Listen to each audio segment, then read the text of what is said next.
नमस्कार दोस्तों, स्वागत है आप सबका आपके अपने YouTube channel struggle in life में। कि जैसा कि आप सभी जानते हैं, मेरा नाम है डेविड और आपका एक बार फिर से स्वागत करते हैं आपके अपने YouTube channel struggle in life में। तो आज का जो हमारा सेशन है जीके जीएस का, और ये जो सेशन आज का होने वाला है बहुत ही इंपॉर्टेंट होने वाला है। इंपॉर्टेंट का मतलब यही है कि आपके परीक्षा के लिए, आपके एग्ज़ाम के लिए बहुत ही इंपॉर्टेंट होने वाला है। ओके, तो आज ज़्यादा बातें नहीं करेंगे इसलिए क्योंकि आगे भी बहुत कुछ मतलब पढ़ाना है, और इसलिए हमें थोड़ा सा जल्दी हमने क्लास स्टार्ट किया। जल्दी नहीं कराया, बट चीज़ें यही है कि मतलब हमने आपके लिए बहुत ही इंटरेस्टिंग क्वेश्चन लेके आपके सामने मैं लेके आ गया हूँ। ओके, तो आज जो हमारा पहला क्वेश्चन जो है, आज का हमारा पहला क्वेश्चन है, सिंधु घाटी सभ्यता का पतन नगर था। देखिए, सिंधु घाटी सभ्यता का जो पतन नगर था, सिंधु घाटी सभ्यता का पतन नगर बंदरगाह लोथल था। कौन सा था? बंदरगाह लोथल था। जो मतलब सिंधु घाटी सभ्यता का पतन नगर था वो क्या था? लोथल था, बंदरगाह। ठीक है ना। नेक्स्ट क्वेश्चन पे चलते हैं। यहाँ पे देखिए लिखा है इंपॉर्टेंट क्वेश्चन जो आपका बनता है, चंद्रगुप्त मौर्य अपने अंतिम समय कहाँ बिताए थे? जो चंद्रगुप्त मौर्य थे उन्होंने अपना अंतिम समय कहाँ बिताया था? उन्होंने 298 यानी कि 298 ईसा पूर्व चंद्रगुप्त मौर्य ने अपने शासन त्याग दिया। मतलब अपने जो उनका शासन था, उन्होंने अपना शासन त्याग दिया, पुत्र बिंदुसार को सत्ता सौंप दी। और यहाँ पे जो लिखा है श्रवण बेलगोला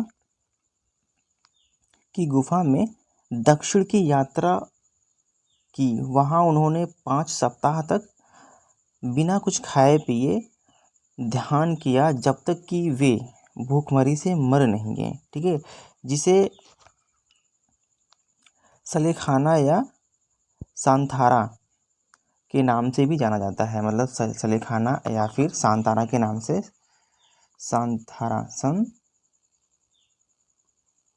के नाम से भी जाना जाता है वो चीज़ जहाँ पर उन्होंने अपना मतलब शरीर त्याग दिया था। शरीर त्याग का मतलब वहाँ उनका प्राण त्याग हुआ था, इसलिए उनको सांथारा। और वो कहाँ अपना अंतिम समय जहाँ बिताए थे, वो ये ऑप्शन डी है, श्रवण बेलगोला की गुफा में। ठीक है ना, श्रवण बेलगोला की गुफा में उन्होंने अंतिम समय बिताया था वहाँ पे। ठीक है,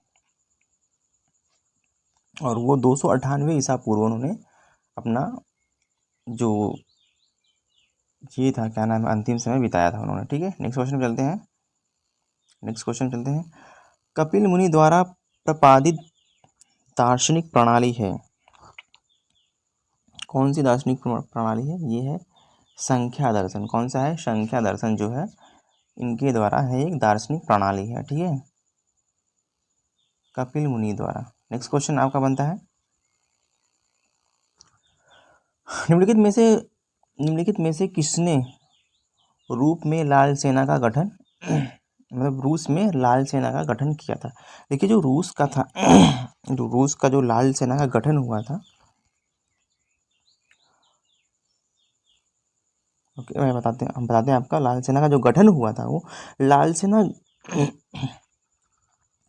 जो बोल्शेविकों की सेना थी। जो बोल्शेविकों की सेना थी, बोल्शेविकों किसकी सेना थी? बोल्शेविकों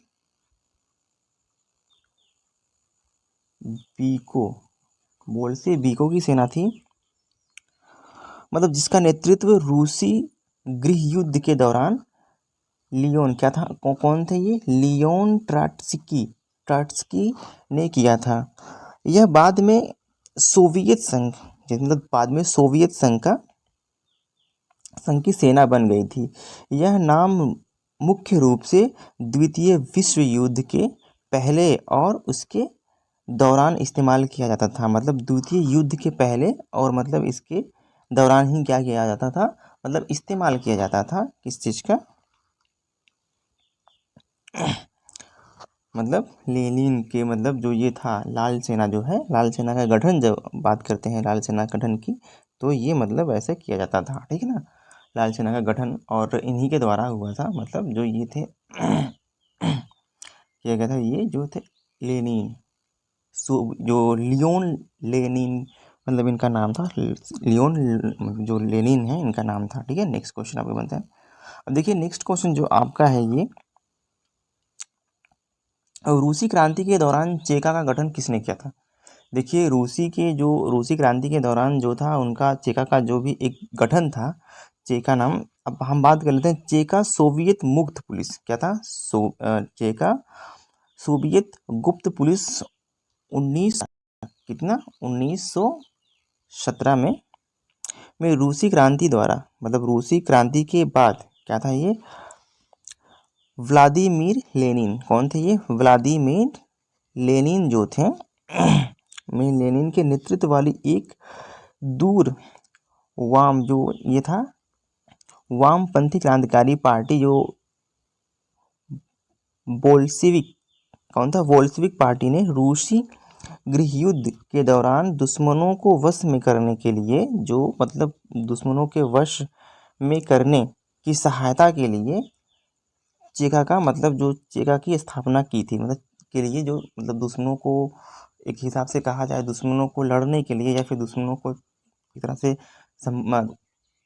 वश में करने के लिए चेका का क्या किया गया था, गठन किया गया था। चेका पुलिस की का गठन, मतलब चेका का गठन किया गया था ये इनके द्वारा, मतलब लेनिन के द्वारा। ठीक है ना, जो ये थे लेनिन, व्लादी व्लादिमीर लेनिन के द्वारा। ठीक है ना,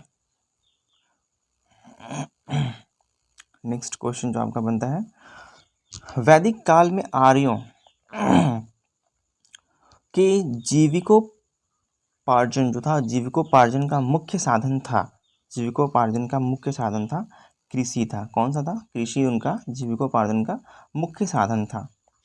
नेक्स्ट क्वेश्चन जो आपका है, निम्न में से किस क्रांति को अक्टूबर की क्रांति कहा जाता है। निम्न में से किस क्रांति को अक्टूबर की क्रांति कहा जाता है। रूसी क्रांति को कहा जाता है अक्टूबर की क्रांति। ठीक है, एक क्वेश्चन जो और आपका बनता है, रूसी साम्राज्य को राष्ट्रों का कारागार किसने कहा था। राष्ट्रों का कारागार किसने कहा था, तो लेनिन ने कहा था। किसने कहा था, लेनिन ने कहा था। ओके, नेक्स्ट क्वेश्चन चलते हैं, सबसे पुराना वेद कौन सा है, तो वो ऋग्वेद है। कौन सा, ऋग्वेद जो सबसे पुराना वेद है। ठीक है ना, नेक्स्ट क्वेश्चन जो आपका है इम्पोर्टेंट है, हिंद भारत की जनता के संदर्भ में हिंदू शब्द का प्रथम बार प्रयोग किया गया था, मतलब किनके द्वारा किया गया था। और हम बात कर लेते हैं थोड़ी सी डिटेल्स की। ठीक है, तो हम बात करेंगे थोड़ी सी डिटेल की। यहाँ पे देखिए कि हिंदू एक प्राचीन फारसी शब्द है। हिंदू कौन था, एक प्राचीन फारसी शब्द। कौन था, यह प्राचीन फारसी शब्द था। ठीक है, प्राचीन फारसी शब्द था। सबसे इसका प्रथम उपयोग एक फारसी भौगोलिक शब्द के रूप में है, जिसका अर्थ है सिंधु नदी के किनारे रहने वाले लोगों, और फारसी सम्राट द्वारा प्रथम डेरियस प्रथम का एक 600 ईसा पूर्व, क्या है, सॉरी हाँ, फारसी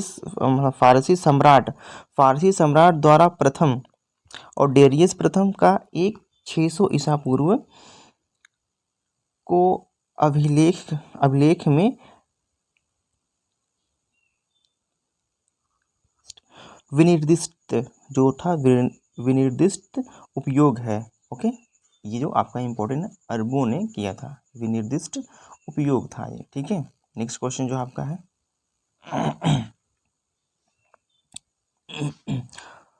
प्रथम विश्व युद्ध क्या है, प्रथम विश्व युद्ध के दौरान धुरी राष्ट्रों के नेतृत्व में किसने किया था। धुरी राष्ट्रों का नेतृत्व किसने किया था, जो है धुरी किसके किसके मतलब दौरान, प्रथम विश्व युद्ध के दौरान धुरी राष्ट्रों का नेतृत्व किसने किया था, तो वो कौन थे जो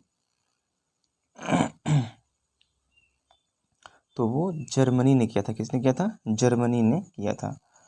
एक और बनता है आपका क्वेश्चन बनता है, इटली के एकीकरण का पैगंबर किसे कहा जाता है? इटली के एकीकरण का पैगंबर जो है उसे वो किसे कहा जाता है?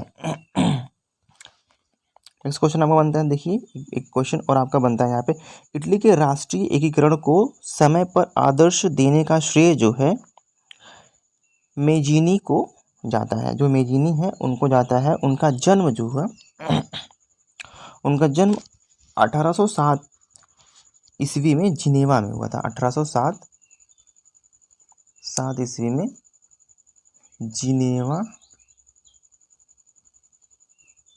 जिनेवा में हुआ था। कहाँ हुआ था? जिनेवा में हुआ था। ओके, तो आपका जो ऑप्शन हो जाएगा ये मेजीनी हो जाएगा। इसका ऑप्शन बिल्कुल करेक्ट हो जाएगा। ठीक है, नेक्स्ट क्वेश्चन जो आपका है, निम्न में से कौन सा राजा प्रयाग जनता के संपर्क में रहता था? प्रयाग वो कौन था जनता के संपर्क में रहता था? वो थे अशोक। कौन थे वो? अशोक थे जो जनता के संपर्क में रहते थे। ठीक है ना। नेक्स्ट क्वेश्चन जो आपका बनता है, लाल कुर्ती नामक सेना का गठन किसने किया था? लाल कुर्ती नामक सेना का गठन कैऊर ने किया था। किसने किया था? कैऊर ने। ठीक है, नेक्स्ट क्वेश्चन बोलते हैं, महान सम्राट अशोक किस वंश के थे? महान सम्राट अशोक जो थे वो मौर्य वंश के थे। यंग इटली नामक संगठन किसने किया था? यंग इटली नामक जो संगठन था वो किसने किया था? देखिए मेजिनी ने ही किया था। वो भी मेजिनी ने ही किया था। ठीक है, नेक्स्ट क्वेश्चन जो आपका बनता है सबसे इम्पोर्टेंट क्वेश्चन, जो नेक्स्ट क्वेश्चन इम्पोर्टेंट है ये आपका। यहाँ पे देखिए लिखा है, स्पेस एक्स के संस्थापक कौन है? स्पेस एक्स के जो हैं वो संस्थापक कौन है?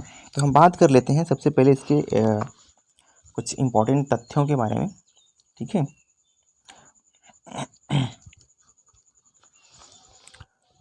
देखिए यहाँ पे लिखा है 2002 में अंतर्राष्ट्रीय क्या इतना है 2002 में अंतर्राष्ट्रीय परिवहन लागत को कम करने के लिए, जो कम करने और मंगल ग्रह उपनिवेशीकरण को सक्षम करने के साक्ष्य में, साथ ही उद्यमी एलन मस्क ने इसकी स्थापना की थी। स्पेस एक्स के बाद स्पेस एक्स ने बाद में फाल्कन और ड्रैगन अंतर्राष्ट्रीय यान परिवार विकसित किया, जो वर्तमान में पृथ्वी कक्ष में पेलोड वितरित करता है। जो जो पृथ्वी के कक्ष में क्या करता है? लोड वितरित करता है। वो किसने किया था? Elon Musk. कौन थे वो? एलन मस्क थे वो। ठीक है ना। तो नेक्स्ट क्वेश्चन जो आपका बनता है, नेक्स्ट क्वेश्चन और वो सबसे इम्पोर्टेंट क्वेश्चन जो आपका होता है, यश भारतीय सम्मान किस भारतीय राज्य सरकार द्वारा प्रदत्त है? बात करते हैं जो यश राज्य का, जो हम बात करते हैं यश राज्य का, वो किस भारतीय द्वारा प्रदत्त है? ठीक है, किस भारतीय द्वारा है? तो वो है उत्तर प्रदेश के द्वारा। किसके है? तो उत्तर प्रदेश सरकार द्वारा ये प्रदत्त है। ठीक है, कौन सा? यश भारतीय सम्मान किस भारतीय राज्य सरकार द्वारा प्रदत्त है? तो वो उत्तर प्रदेश भारत सरकार द्वारा ये क्या है? प्रदत्त है। ओके, नेक्स्ट क्वेश्चन जो आपका बनता है सबसे इंपॉर्टेंट क्वेश्चन, यहाँ पे देखिए हम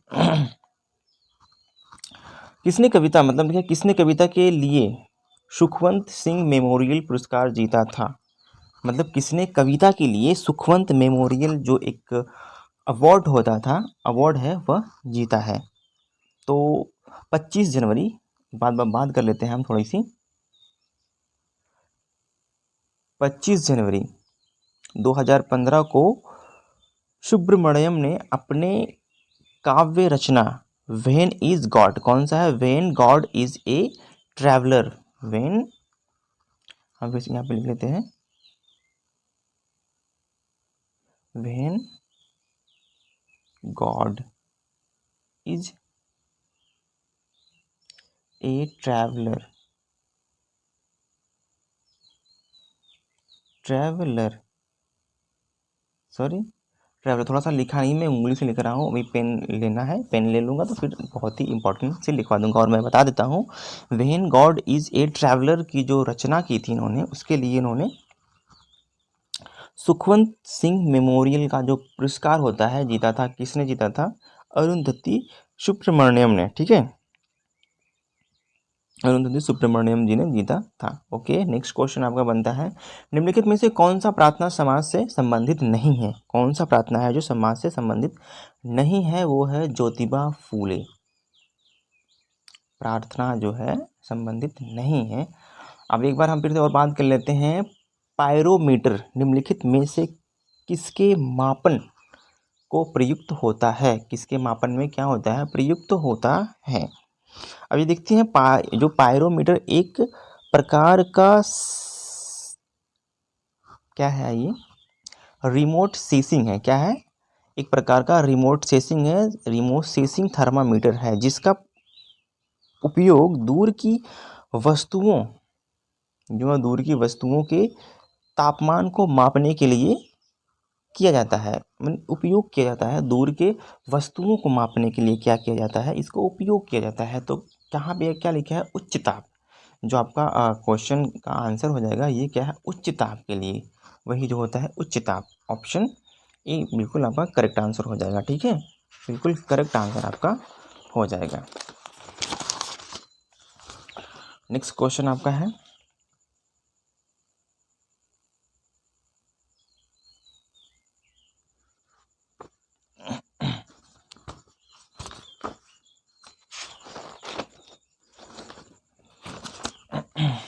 देखिए नेक्स्ट क्वेश्चन आपका यहाँ पे होता है, आयोडीन के बारे में बात करते हैं। आयोडीन के टिंचर, आयोडीन के टिंचर यानी कि टिंचर ऑफ आयोडीन का प्रयोग निम्नलिखित में से किसके लिए होता है?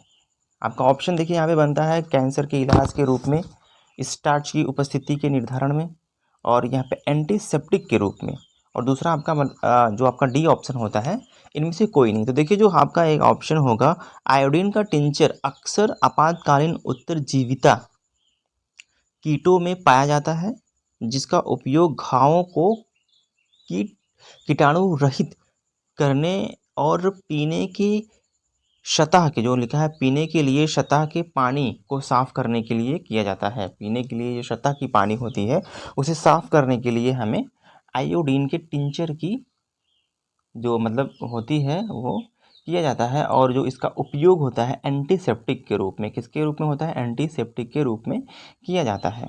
ओके, नेक्स्ट क्वेश्चन बनता है आपका, कौन सा है? देखिए नेक्स्ट क्वेश्चन आपका होता है, निम्नलिखित में से उस स्थान का नाम बताइए जहाँ पर सूफी संत निवास करते थे। उस स्थान का नाम है खानकाह। कौन सा है? खानकाह। खानकाह जो है वह जहाँ पे सूफी संत निवास करते थे, इस स्थान का नाम है खानकाह, ठीक है। नेक्स्ट क्वेश्चन आपका, निम्न अक्षांश, क्या है लिखा है? अक्षांश यानी अधिक वर्षा और उच्च अक्षांश यानी कम वर्षा, इसके तथ्य के पीछे क्या कारण हो सकता है? जो इसका तथ्य है, इसके कारण क्या हो सकता है? इसके जो पीछे का जो तथ्य है, इसका कारण जो है क्या हो सकता है? इसका कारण है वाष्पीकरण। क्या है इसका कारण? इसका कारण है वाष्पीकरण। ओके, ऑप्शन डी आपका इज द करेक्ट आंसर हो जाएगा, ठीक है ना। नेक्स्ट क्वेश्चन जो आपका होता है, नेक्स्ट क्वेश्चन, समानता 600 फीट समुद्र की गहराई पर जाने से कितना तापक्रम कम हो जाता है? कितना जो तापक्रम होता है वह कम हो जाता है। देखिए हम बात करते हैं थोड़ी सी उसकी, तो समुद्र की सतह से 600 फीट की गहराई पे जब हम तक जाने पर समुद्र का तापक्रम आमतौर पे 10 डिग्री फ़ारेनहाइट कम हो जाता है। कितना? 10 डिग्री फ़ारेनहाइट कम हो जाता है। ऑप्शन ए इज द आपका करेक्ट आंसर हो जाएगा। ब्रिक्स के बारे में आप बात करते हैं। ऑप्शन नहीं, क्वेश्चन नंबर 26, ब्रिक्स सम्मेलन सन 2017 को किस देश में हुआ था? ब्रिक्स जो है सन 2017 को किस देश में हुआ था? सन 2017 ब्रिक्स शिखर सम्मेलन वर्तमान में ब्रिक्स का 9वां वार्षिक शिखर सम्मेलन है। इसका आयोजन चीन के चीन के कौन से जगह पे हुआ था? चीन के सियामेन शहर में। कहाँ हुआ था? सियामेन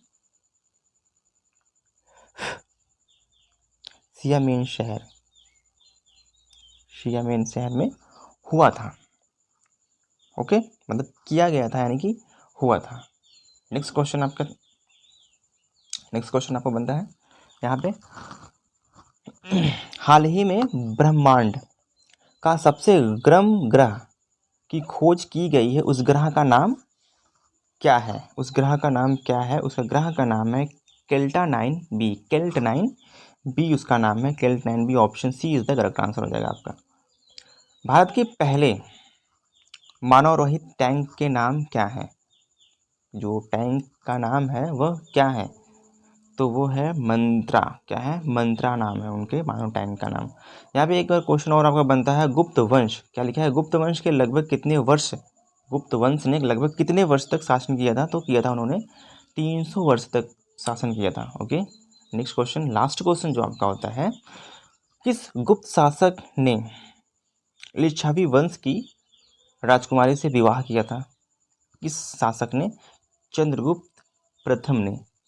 प्रथम ने लिच्छवी वंश की एक राजकुमारी थी जिनसे उन्होंने विवाह किया था। ठीक है, तो आज का क्वेश्चन जो होता है यहीं पे समाप्त होता है। तो आज ज़्यादा बातें नहीं करेंगे क्योंकि और भी चीज़ें हमें करना है।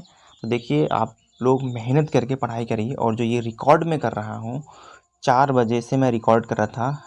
4 बजे, जो 3 बजे सो के उठा और 4 बजे रिकॉर्ड कर रहा था, इसलिए क्योंकि मैंने कहा था कि घर के बगल में देखिए उस दिन एक तिलक का, और जो आज है, आज शादी होगा, इसलिए मैंने किया क्योंकि हो सकता है कि डीजे वगैरह बजे तो पढ़ाने में थोड़ी सी समस्या आ जाए। इसके लिए मैंने आपके लिए ये जो इम्पोर्टेंट क्लासें हैं मैंने पहले ही रिकॉर्ड करके अब अपलोड कर दूंगा, कोई दिक्कतें नहीं आएंगी। ठीक है ना?